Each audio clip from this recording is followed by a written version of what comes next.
কথা ধারাবাহিকে আজকের পর্বে দেখতে পাবো মিস্টার রয় বলে অগ্নিকে কথার চা না থাকলে এই ডিলটা নিয়ে পরে ভাববো।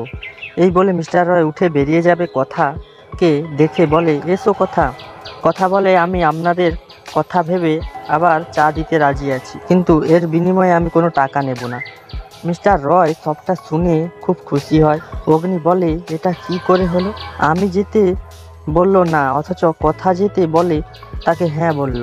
এসব কথার প্ল্যান সবসময় লাস্টে এসে বাঁচিয়ে দিয়ে মহান হবে। মিস্টার রয় বলে তাহলে ডিলটা ফাইনাল হয়ে গেল, আর কথার চাটাও থাকছে।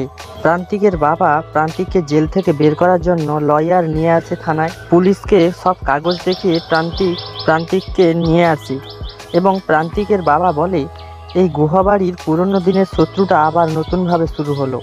কথাকে অগ্নি বাড়ি নিয়ে এসে বাড়ির সবার সামনে বলে আমি কিছুতেই তোর সঙ্গে যাব না দেশের বাড়ি। কর্তাদিদা বলে ঠিক এরকমভাবেই তোর বাবাও যায়নি, তাই তোর মা এরকমই অবস্থা।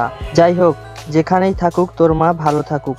মায়ের সাথে হয়ে যাওয়া ঘটনায় যাতে কথার সঙ্গে না হয়, তাই অগ্নি কথার সঙ্গে দেশের বাড়ি একসাথে যাবে রাজি হয়ে যায়। আজকের আপডেট এইটুকুই। পরবর্তী আপডেট পেতে আমাদের চ্যানেলটিকে সাবস্ক্রাইব করে পাশে থাকুন।